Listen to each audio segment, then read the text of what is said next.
Hello everyone, welcome back. तो आज की वीडियो में हम डेथ प्रूफ के कुछ एग्जांपल्स देख लेंगे। तो इसके लिए मैंने क्या किया है ये मूवमेंट पोर्टफोलियो शीट है, इसमें से निफ्टी 50 के कुछ स्टॉक्स पिक कर लेते हैं। I want to keep it random, ताकि ऐसे नहीं लगे कि मैंने कोई पहले से पिक किया है। तो मैं ये निफ्टी 50 के स्टॉक्स पिक कर लिए मैंने, और एक एक्सेल में ले जाते हैं। ये एक्सेल में हम ले जाएंगे, पेस्ट कर देते हैं। एक मिनट में ठीक कर दूं।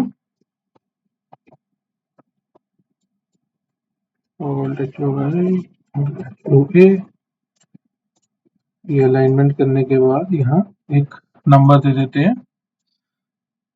इसको लास्ट तक ले जाता हूँ। तो अबाउट 50 स्टॉक्स ये आ गए हैं, और यहाँ पे निफ्टी बैंक निफ्टी नहीं है, वो देखना है तो वो भी देख लेंगे। तो यहाँ एक फंक्शन लगा देते हैं, random number random number between 0 and 51। Zero zero और 51 के बीच में जो भी स्टॉक है तो वो बता दे। ओके। अब रैंडमली ये आया है 17। 17 क्या है? आयशर मोटर्स है। तो अभी आयशर मोटर्स को देख लेते हैं पहले। तो इसके लिए क्या करते हैं, पहले नॉर्मल आयशर का चार्ट देख लेते हैं एक बारी। अब ये आयशर मोटर्स का चार्ट है, ठीक है। इसमें जिनको डेव प्रो के बारे में नहीं पता है, ये पिवट है। वैसे तो वीडियो मैं लिंक में डाल दूंगा, वो वीडियो जरूर देख लेना जिसमें एक्सप्लेन किया था। ये इसका 5 मिनट्स टाइम फ्रेम पे इंट्राडे चार्ट है, ठीक है। ये नीचे खुला और उसके बाद में ऐसे साइडवेज चला गया, ठीक है। इसमें कुछ खास वन साइडेड मूवमेंट नहीं है पूरे स्टॉक में इंट्राडे में। तो हम लोग देख लेते हैं एक बारी, अगर इसमें कोई फोकस कर रहा था तो हालांकि स्टॉक सिलेक्शन का एक अलग मेथड है, अलग वीडियो उस पर भी डाला हुआ है मैंने। बट यहाँ पे तो रैंडम देख रहे हैं अभी। तो रैंडम अगर कोई आप काम करते हो तो उसमें भी कैसे करना है नहीं करना है करके हमारा क्या व्यू बनता है, ठीक है। तो इसमें अगर आप यहाँ पे देखोगे ना ये स्टॉक में, तो स्टॉक में हमारा जो एक शुरू में मॉर्निंग में जो व्यू है वो नेगेटिव साइड पे है, ठीक है। तो यहाँ पे देखिए वीवैप के नीचे है, प्रीवियस डे के इसके नीचे है, और हमारे जो मूविंग एवरेज ऑफ वीवैप है उसके नीचे है, पिवट के भी नीचे है। और उसके बाद में वो यहीं से रिवर्स हो गया और पूरा दिन ऐसे फ्लैट चला गया, आरएसआई के भी नीचे था। ये तो है कैश स्टॉक पे काम अगर कोई कर रहा है, ठीक है। अभी ये इसका जो ऑप्शंस में चार्ट है वो देख लेते हैं। जैसे कि आइशर जून 3500 का कॉल ऑप्शन अगर हम देखें, 3500 सी, ठीक है। तो ये वही चार्ट है, बस ये कॉल ऑप्शन का आप ऊपर नीचे कोई भी स्ट्राइक ले सकते हैं। तो यहाँ पे क्या है कि यहाँ पे हमारी इसमें एंट्री जैसे बनती है, ठीक है। जैसे सेकंड कैंडल पे, फर्स्ट कैंडल, पहले तो वैसे शुरू के 10-15 मिनट हम इग्नोर करते हैं।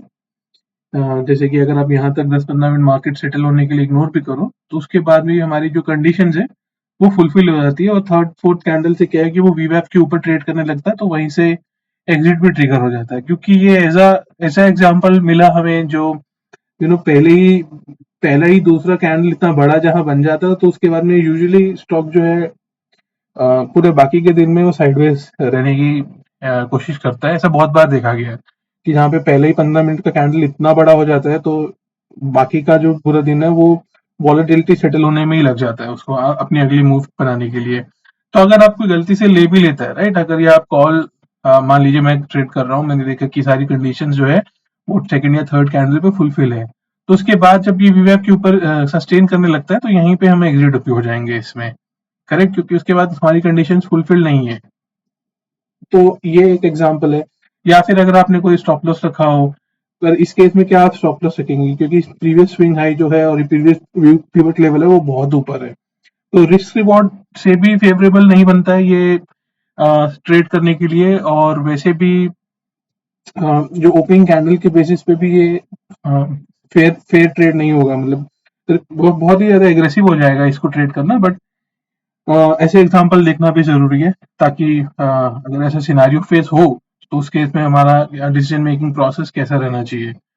ठीक है, तो ये आइशर मोटर्स का था, तो प्रोबेबली इसमें मैं अवॉइड करूंगा। अभी तो चार्ट बन गया इसलिए नहीं बोल रहा हूँ, मतलब अगर मैं ट्रेड ले भी लूंगा, इसका कॉल सेल कर भी दूंगा, तो जहां वो पिवट या इसके ऊपर सस्टेन करने लगेगा वीवैप के ऊपर, तो वहां पे मैं निकल जाएंगे इसमें से। ठीक है, तो अभी हम अगला एग्जांपल कोई देख लेते हैं। 42 42 पे है रिलायंस। फिर रिलायंस देख लेते हैं, पहले रिलायंस का नॉर्मल चार्ट देख लेते हैं। तो रिलायंस के नॉर्मल चार्ट में क्या है कि ये गैप डाउन खुल के फ्लैट जाके फिर ये नीचे को गया है। तो इसमें हम लोग क्या देख लेते हैं, इसका 25 30 या 40 ऐसे कुछ कॉल ऑप्शन चेक करते हैं, क्योंकि इसमें जो है नेगेटिव ही बना है सारा का सारा सिनेरियो हमेशा। हालांकि यहाँ पे ऊपर जरूर गया, फिर दोबारा से एंट्री आई होगी इसमें डेक प्रो की। तो रिलायंस 25 जून कॉल 2540 देख लेते हैं, थोड़ा सा एट द मनी या नियर द मनी देख लेते हैं। तो ये है हमारी स्ट्राइक, जहाँ पे हमारा इसमें भी वही एग्जांपल है। एक्चुअली मार्केट जो सुबह से एकदम गैप डाउन या बियरिश टाइप का कुछ हुआ, शुरू में सेल ऑफ आया, तो इसलिए ये फ्राइडे का चार्ट के बेसिस पे हमको ऐसा दिखाई दे रहा है। तो अगर इसमें हम कोई देखिए, वैसे तो इसमें भी वही बात है कि यहाँ पे अगर आप कोई पहला 15 मिनट सेटल होने के बाद कोई एंट्री लेंगे भी, तो रिस्क रिवॉर्ड टाइप बहुत अनफेवरेबल होगा, आपको एसएल कहाँ लगाना मालूम नहीं रहेगा। ठीक है, तो इसमें आप क्या करेंगे कि इसमें आप इसको ऑब्जर्वेशन में रख सकते हैं। फॉर एग्जाम्पल, आपने इसमें लगाया और आपने देखा है कि ये मूविंग एवरेज ट्रेंड डाउन है, वेब के नीचे है, पिवट के नीचे है। ठीक है, और ये R1 जो लेवल है, सॉरी S1 जो सपोर्ट 1 लेवल है, उसमें सस्टेन कर रहा है। और यहाँ पे देखिए राइटिंग जो है वो भी इंक्रीज हो रही है, ओवाई जो है इंक्रीज हो रहा है। तो इस पॉइंट पे जाके, जहां पे जैसे फॉर एग्जांपल ये वाला जो कैंडल है, तो जिस पॉइंट पे ये दोबारा से इसको ब्रेक कर रहा है, S1 लेवल को ब्रेक कर रहा है, और यहाँ पे दोबारा से RSI नेगेटिव गया और दोबारा से राइटिंग इंक्रीज हुई है, तो यहाँ पे मोस्ट लाइकली जो है हम अगर लाइव, अगर कोई स्क्रीन पे बैठा है, टाइम है किसी के पास, तो यहाँ पे वो अपनी एंट्री दोबारा कर सकता है। तो इसमें ज्यादा कुछ मिला नहीं होगा, ये 11 या 12 रुपए से 8 रुपए 4 पॉइंट्स ही मिले होंगे, बट दैट इज इनफ अगर कोई इंट्राडे में काम कर रहा है। जैसे रिलायंस इतना लार्ज कैप है, तो इतना बड़ा मूवमेंट में मिलना मुश्किल है, और रिमेनिंग टाइम मतलब दिन खत्म होने वाला टाइम भी रिमेनिंग इतना नहीं है। तो यहाँ पे कंडीशन हमारी फुलफिल होती है, जिसमें वीवैप के नीचे जा रहा है, एवरेजेस के नीचे है, पिवट के तो ऑफ कोर्स नीचे ही है, प्रीवियस डे वीवैप के भी नीचे है, RSI हमारा नेगेटिव है और राइटिंग इंक्रीज हो रही है। अगर इसका पुट का चार्ट देखेंगे तो जैसे कि एट द मनी देख लेते हैं, रिलायंस जून पीई 2520 देख लेते हैं। तो पुट के चार्ट में भी ये यहाँ पे देखिए, ये यहाँ पे ओआई ये अनवाइंडिंग होनी स्टार्ट हुई है, यहाँ पे RSI जो है ग्रीन हो गया है हमारा, और ये वीवैप के ऊपर कुछ यहाँ कुछ सस्टेन कर रहा है, कुछ यहाँ से फिर निकला है इसके ऊपर। तो पुट, क्योंकि अभी क्या है कि एक्सपायरी बहुत नियर हो रही है, तो डिके होगा। तो ऐसे रिलायंस जैसे केस में इतना बड़ा मूवमेंट आए, मतलब बहुत जोर से ये स्टॉक गिरेगा तो ही आपको इसमें बाय करके पैसा बनेगा, नहीं तो where theta decay is high, तो आप सेलिंग करके चलिए इसमें। बट अगर आप यहाँ पे ले भी लेते हैं एंट्री, तो कॉस्ट टू कॉस्ट आपकी एंट्री होती अगर आप कहीं बुक नहीं किए होते। ठीक है, तो ये था एग्जांपल रिलायंस का। ऐसे ही 4-5 एग्जांपल और देख लेते हैं, मैं वीडियो को शॉर्ट ही रखूंगा। 12 पे है नेस्ले इंडिया। ये लो बीटा काउंटर है, बट देख लेते हैं, आजकल ठीक चल रहा था ये। Nestle India NSE। तो इस काउंटर में तो पूरा ही चॉपीनेस है, इसमें तो ट्रेड करना, वैसे भी ये लो बीटा काउंटर है, ऐसे स्टॉक को तो मैं पर्सनली अवॉइड करता हूँ। बट अगर इसमें देखना है, तो इसमें आपको वही वही केस इसमें भी है, जहाँ पे स्टॉक पहले ही पिवट से बहुत नीचे है, राइट, उसके बाद में ये ऊपर अपनी वीवैप के ऊपर ही सस्टेन कर रहा है, और यहाँ पे एक सडन कैंडल डाउन कैंडल आई है, और उसके बाद एकदम फ्लैट विद स्मॉल कैंडल्स है। तो इसमें आपको कुछ ट्रेड मिला है, मुझे नहीं लगता इसमें कुछ ट्रेड करने लायक है। और वैसे भी इसका जो मतलब जो साइज है, लॉट साइज, वो बहुत कम है, क्योंकि इसका शेयर प्राइस बहुत हाई है। बट अगर हमको देखना है तो हम इसमें इसका कॉल चेक कर सकते हैं। इसमें शायद ज़्यादा लिक्विडिटी भी ना हो। नेस्ले इंडिया जून कॉल 2250,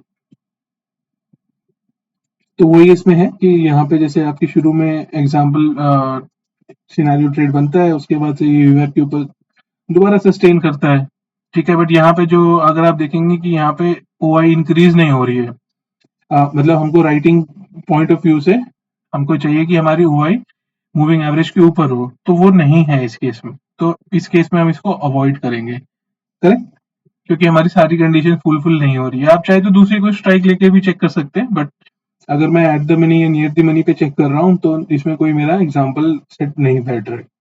तो दूसरा स्टॉक देखते हैं। ये वैसे भी is not a very perfect stock to check example. अब 14 पे है ओएनजीसी। ओएनजीसी इसमें भी वही है, एक बिग रेड कैंडल है और उसके बाद में फ्लैट है, उसके बाद में फिर काइंड ऑफ एक दोबारा एंट्री कहीं मिली होगी पर बहुत ही लेट। पर इसमें अगर हम चेक कर लेते हैं ओएनजीसी जून कॉल 150, क्या चल रहा था, 157.8 चल रहा था, 157। तो इसमें जो है आप देखें कि ये राइटिंग यहाँ इंक्रीज हुई है, बट यहाँ पे आरएसआई पॉजिटिव है, उसके बाद में ये यहाँ से नेगेटिव होना स्टार्ट हुआ आरएसआई, ठीक है। बाकी सारी कंडीशन फुलफिल्ड है, तो यहाँ पे आप कहीं एंट्री लेंगे, फॉर एग्जांपल इस कैंडल पे विद एसएल अबव कहीं यहाँ पे या यहाँ पे, ठीक है। तो उसमें आपको 1.5 मतलब 40 पैसा का कुछ मूव मिलता है। ये स्मॉल स्टॉक है, तो 40 पैसे में भी इसमें थोड़े बहुत पैसे इसमें बनते हैं, ठीक है। इससे पहले कुछ आगे बढ़ते हैं, कुछ निफ्टी बैंक निफ्टी देख लेते हैं। ओके, तो निफ्टी जो था 18,700 के आसपास था। निफ्टी का चार्ट देख लेते हैं। T50, ये निफ्टी का है एग्जाम्पल, जहाँ पे ये वही है, शुरू में सेल ऑफ, देन ऐसे जिगजैग जिगजैग एंड लास्ट में फिर सेल ऑफ। तो 18,700 का कॉल चेक करते हैं निफ्टी। ये मैं सेलिंग पॉइंट से चेक कर रहा हूँ, आप बाइंग पॉइंट से चेक कर सकते हैं, बट क्योंकि सेलिंग अभी एक्सपायरी की नियर है तो थीटा थोड़ा एक्सेलरेटेड रहेगा, इसलिए मैं सेलिंग पॉइंट से चेक कर रहा हूँ। हालांकि फ्राइडे है ये, यूजुअली वेडनेसडे थर्सडे ज़्यादा डिके रहता है। सो 18,700। तो इसमें जो है ये शुरू में ही राइटिंग इंक्रीज हो रही थी, क्योंकि गैप डाउन तो यहीं पे ही लोगों ने सेल वेल कर दिया होगा या स्ट्रैडल डाल दिए होंगे, तो शुरू में से ही ऐसा सस्टेन्ड है। बट हमारा वीवैप से ऊपर है, तो हम क्या इसमें ट्रेड नहीं लेंगे, राइट, क्योंकि हमारे को सारी कंडीशन फुलफिल नहीं हो रही है। उसके बाद में ये जैसे ये ऊपर गया है तो यहाँ पे थोड़ी सी अनवाइंडिंग हुई है, बट इसके बाद में यहाँ इस पॉइंट पे आके दोबारा से यहाँ पे सारी कंडीशन फुलफिल होती है, जहाँ पे ये वीवैप मूविंग एवरेज ऑफ वीवैप पिवट और RSI and OI also increasing. तो यहाँ पे कहीं पे हम एंट्री अगर लेंगे विद एसएल अबव कहीं यहाँ पे, तो इसमें कुछ ज्यादा नहीं, इसमें 90, यहाँ कितना रुपीज है, 99, 100 रुपीज, 199 से अराउंड 20 पॉइंट कुछ मिलते हैं एट द मनी में। इसको मैं अगर बड़ा करूँ यहाँ से, ठीक है। तो ये एक एग्जांपल था। बैंक निफ्टी देख लेते हैं। बैंक निफ्टी जून, बैंक निफ्टी में गया है ऐसा फ्लैट ये भी। तो बैंक निफ्टी में कॉल साइड चेक कर लेते हैं पहले 43,700, फिर पुट साइड भी देख लेंगे। वही है कि शुरू में इसमें जो है डाउन कैंडल, उसके बाद में सस्टेनिंग अबव वीवैप। तो बहुत सारी जगह पे यहाँ पे ऐसे ही केसेस है पूरे ओवरऑल मार्केट में, जहाँ पे आपको शुरू में सेल ऑफ के बाद में एक कूल ऑफ मिला है, राइट। तो इसमें भी यही एग्जांपल है। हालांकि इसमें कहीं पे भी पुट मतलब ये कॉल की साइड है, कॉल साइड है, राइट। तो इसमें जहाँ पे एक बार कंडीशन वायलेट हो गई, करेक्ट, उसके बाद में आपकी कंडीशंस यहाँ कहीं आके फुलफिल होती हैं, लाइक निफ्टी में भी ऐसा ही एग्जांपल था, राइट? क्योंकि यहाँ पे ऊपर ही वीवैप के ऊपर ही सस्टेन कर रहा है, और उसके बाद यहाँ पे सारी कंडीशन फुलफिल होती है, और दोबारा यहाँ पे अगर लेंगे भी एंट्री कहीं भी, मान लीजिए इस कैंडल पे ली, डोजी पे, या इस पे ली, या इस पे ली, उसके बाद आप यहाँ पे अपना एसएल लगाएंगे, और यहाँ पे आपको कितने पॉइंट मिलेंगे, 257 से करीबन 30 40 पॉइंट कुछ मिलेंगे, क्योंकि यहाँ पे ये ओआई ऊपर इंक्रीज हुआ, फिर बाद में तो ये इंट्राडे अनवाइंडिंग हो गई है यहाँ पे। ठीक है, एक एग्जांपल और चेक कर लेते हैं। 45 यूपीएल,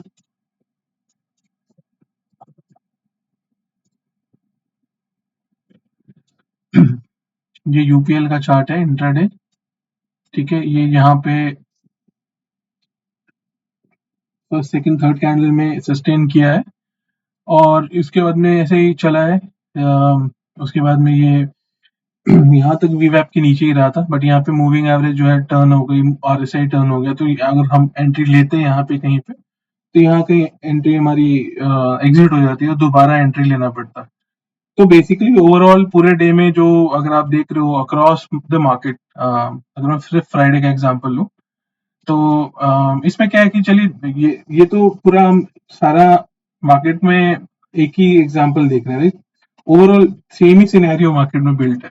तो ये वाला एग्जांपल भी देख लेते हैं जहां पे थोड़ा सा ट्रेंड मिला है हमको। ठीक है, ये आई थिंक थर्सडे का मार्केट है। तो इसमें यूपीएल में क्या है कि यहाँ पे शुरू में सेल ऑफ है, इसको थोड़ा बड़ा करते हैं कि फ्राइडे का अगर मैं एग्जांपल दिखाऊंगा, तो निफ्टी ऐसा चल रहा है, तो निफ्टी 50 स्टॉक ऑलमोस्ट ऑलमोस्ट वैसे ही चले हैं सब के सब। एक बेरिंग एक दो जो हाई टॉप गेनर्स होंगे या टॉप लूजर्स होंगे, वो फिर वैसे देखना पड़ेगा, तो वो फिर सिलेक्टिव एनालिसिस हो जाएगी, वो मैं करना नहीं चाहता था, I wanted to keep it very random. तो यहाँ पे अगर आप देखेंगे ना कि इसमें वीवैप के ऊपर गया, ये यहाँ पे गया, और उसके बाद फिर वीवैप के नीचे आया, तो इस केस में हम अगर एंट्री लें जैसे थर्ड कैंडल या फोर्थ कैंडल पे, और ऊपर यहाँ पे कहीं एसएल लगाएं, तो दिस स्ट्राइक इज अराउंड 680।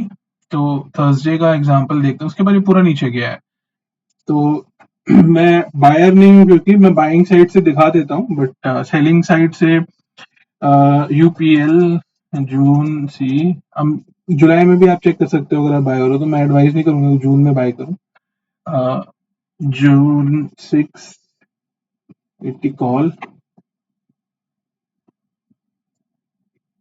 तो यहाँ पे आपका कॉल ऑप्शन है, जिसमें भी यहाँ पे ये कंडीशन फुलफिल होती है अराउंड 11.6 11.7 रुपीज में। एसएल रहेगा हमारा 13.1 13.2, और इसमें आपको जो ट्रेड बना है, अगर आप ट्रेल करते रहते हैं, वैसे तो यहाँ कहीं एग्जिट कर देंगे जहाँ पे आपकी मूविंग एवरेज क्रॉस हो गई है। चलिए यहाँ पे भी मान लेते हैं एग्जिट करते हैं, तो हम अराउंड 9 रुपीज के अराउंड एग्जिट कर देंगे, 8.89 के अराउंड। करेक्ट, यहाँ पे थोड़ा सा आरएसआई ने भी सिग्नल दिया है, बट ओवरऑल राइटिंग इसमें इंक्रीज हो रही है। आप पूरे दिन में देखिए, तो अगर आप इसको पकड़ के बैठ के चलेंगे और थोड़ा सा लाइट एग्रेसिव लाइट ट्रेलिंग करेंगे, तो ये वो सिनेरियो। बट अगर आप जो डोजी वाले लॉजिक से चलेंगे, तो आपको बहुत ही पहले एग्जिट इसमें मिल जाएगा। ठीक है, तो ये जो अगर होल्ड करते हैं लास्ट में, तो ये 6 रुपीज तक गया है। तो जो ऑप्शन हमारा एंट्री था अराउंड 11 रुपीज में, तो 11 इसमें 5 रुपीज का इसमें जैसे मूव बनता है। इसमें पुट साइड पे देखेंगे यूपीएल 680 पीई,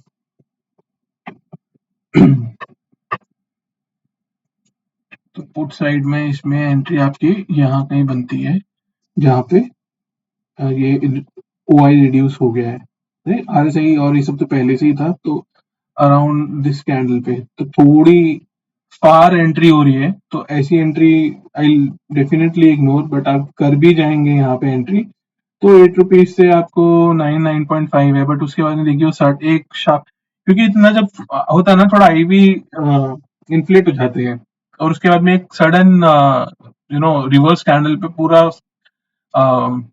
आईवी छोड़ देता है ऑप्शन, तो इसलिए वो सडन ऐसे आपको दिखेगा। That's why I never prefer option buying, and that too near expiries.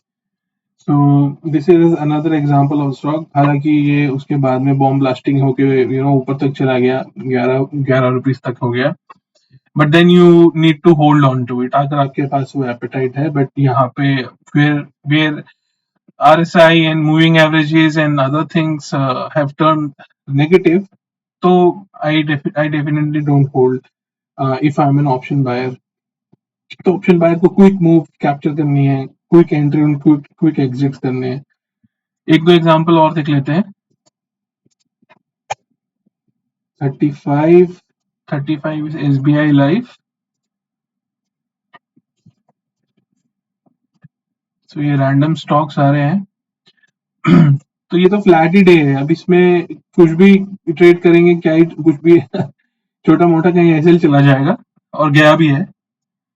अगर आप इसके प्रीवियस डे में देखेंगे जो ऐसे वाला डे है जहां पे ये शुरू में फ्लैट था और उसके बाद में नेगेटिव साइड गया है, ठीक है. तो ये वाला डे वो ऐसी एग्जांपल हम देख सकते हैं. Kind of UPL type of example है.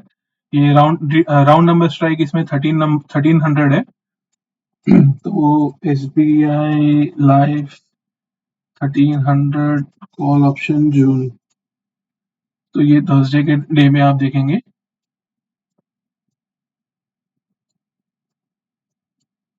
अब देखिए यहाँ पे ये ग्रीन कैंडल है, ये यहाँ पे बाइंग का सिनेरियो नहीं है, करेक्ट, क्योंकि हमारी आ,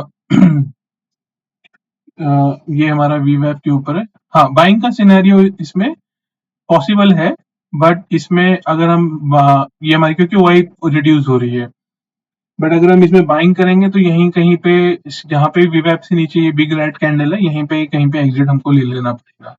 उसके बाद में अगर हम री एंट्री करेंगे, हालांकि इस वाली स्ट्राइक में तो नहीं है क्योंकि ये पूरे दिन इसमें ओआई आया ही नहीं है, ठीक है.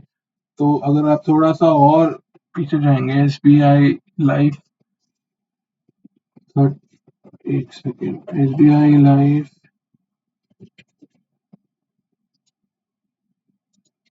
एसबीआई 1350 कॉल ऑप्शन टाइप्स कुछ देखेंगे. हाँ, तो यहाँ पे आप देखेंगे कि इसमें राइटिंग इंक्रीज हुई है. तो ये वो एग्जांपल है. थोड़ा सा मतलब सेलर को दूर से राइटिंग करता है सेफ्टी लेके, तो आप उस वाले एग्जांपल में आपको मिलेगा. बट अगर आप नियर द मनी में देख रहे हैं तो near the money, sorry, at the money देख रहे हैं तो एट द मनी पे उसमें राइटिंग इंक्रीज नहीं हो रही है, बल्कि राइटिंग थोड़ी थोड़ी डिक्रीज ही हो रही है. तो ऐसे केस में क्या रहता है कि if I have view on a certain stock, उसके स्पॉट प्राइस पे देख के, तो आई विल ऑल्सो चेक कि at the money, near the money, ATM और ओटीएम में सब में क्या चल रहा है. तो आई वुड प्रेफर कि एट द मनी और नियर द मनी में सब में राइटिंग इंक्रीज हो रही हो, तो जाके मैं ओटीएम पे जैसे काम करूंगा अगर और सेफ्टी के साथ, तो सही रहेगा. बट अगर एसबीआई वाले केस में हमने देखा कि एट द मनी पे ही हमारी जो है राइटिंग इंक्रीज नहीं हो रही है, ओआई इंक्रीज नहीं हो रहा है for an option seller stand point, तो उस केस में नहीं करूंगा. But if even if I do like on this candle, in this candle और दिस कैंडल, तो ये 2.8 वाला ऑप्शन जो है ये खत्म जो हुआ है, ये अराउंड ₹1 का हुआ है, तो उस केस में भी ये काम करता है. बट अगेन यहाँ पे जैसे ये चेंज हो गया है, क्रॉस ओवर हो रहा है और वाई रिड्यूस हो गया है, तो आपको यहीं कहीं पे एग्जिट बन जाएगा. और कोई एक लास्ट एग्जांपल देख लेते हैं और फिर वीडियो खत्म करते हैं. रैंडमली इसमें से निकल के आता है 31. एचडीएफसी लाइफ भी सेम ही होगा मोस्ट लाइकली, क्योंकि insurance group. So it's Friday, it's sell off, then zigzag day, and Friday was up and then down. Okay, तो इसमें अगर we'll see from Friday's perspective, 650 या उसके ऊपर का कोई कॉल ऑप्शन देख लेते हैं. HDFC life. आपको कोई क्वेश्चन हो तो चैट में या ग्रुप इसमें डाल देना, व्हाट्सएप ग्रुप में या टेलीग्राम पे या चैट में, कमेंट बॉक्स में. I will answer it. इसमें 650 जो राउंड नंबर थोड़ा देख लेते हैं. हाँ, तो इसमें क्या है कि ये देखिए, ये जो है फ्लैट ही खुला है, ठीक है.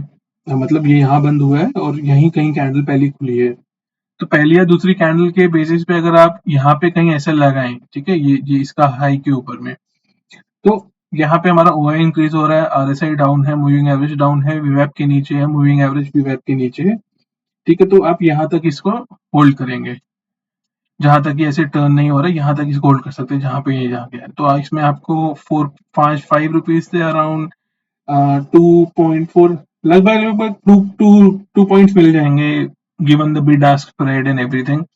उसके बाद में आपको ये री एंट्री मिलेगी, जिसमें ज्यादा कुछ खास मिलेगा नहीं। अराउंड री एंट्री में यहाँ पे एक्चुअली री एंट्री है नहीं इसमें, इस वाली स्ट्राइक में, क्योंकि इसमें ओआई जो है रिड्यूस हुआ है, तो यहाँ जाके इंक्रीज हुआ और लास्ट में वो इंट्राडे वाले चले गए हैं। बट अगर कर भी लेते तो वो भी, मतलब वैसे तो रूल नहीं बोलता तो नहीं करेंगे, बट अगर कर भी लेते तो इसमें 50 पैसा 1 रुपया और मूव मिल जाता, ठीक है। और इससे पहले वाले डे में जो है वो शुरू में ये ऊपर गया है, बट ओआई इंक्रीज हो रहा है, तो ये इसमें यहाँ सेल नहीं, अभी सेल नहीं करेंगे। सेल हम करेंगे जब कंडीशन हमारे फेवरेबल में आ जाएगी, ठीक है। ये यहाँ पे देख के कोई कॉल ऑप्शन बाय नहीं करना है किसी को, क्योंकि यहाँ पे हमारी ओआई इंक्रीज हो रही है। यहाँ पे जैसे ये इसके नीचे सस्टेन करता है, करेक्ट, तो यहाँ कहीं पे ये green candle, last green candle के ऊपर कहीं पे या वीवैप के ऊपर कहीं ऐसे लेके इसको पूरा डे आप राइड कर सकते हैं, जिसमें अराउंड 12 रुपीज से ये जाएगा 6.5 रुपीज, तो अच्छा 5.5 रुपीज मिलेगा, ठीक है। तो लास्ट में कभी कभी क्या होता है कि ये ओआई जो सुबह से इंक्रीज हो रहा था, वो लास्ट के हाफ एन आवर में या आवर में ये ऐसे चला जाता है। That is very often seen. जो इंट्राडे वाले प्लेयर्स होते हैं ना, वो चले जाते हैं। और इंट्राडे वाले players basically insurance stocks have been in news. आप इनके चार्ट देखें तो ये देखिए, ये ऊपर जा रहा है, नीचे जा रहा है, ऊपर जा रहा है, नीचे जा रहा है। इनके में न्यूज बेस्ड काम बहुत चल रहा है और बहुत ज्यादा इंट्राडे प्लेयर्स भी आते हैं। तो often you'll see that OI gets reduced when the day towards the day end, ठीक है। ये एग्जांपल्स थे। I want to quickly show you, जिसमें काइंड ऑफ ऐसे भी डे हैं जहाँ पे शुरू में ही सेल ऑफ है, देन साइडवेज है। ऐसे भी डे है जहाँ पे ऊपर जाके पूरा दिन फिर नीचे आया है। तो wanted to cover some examples as requested by couple of members, or I tried to kept it in Nifty 50 stock and picked up very randomly. Okay, so that's about it. Thanks for watching. If you like the video, please share. Bye bye.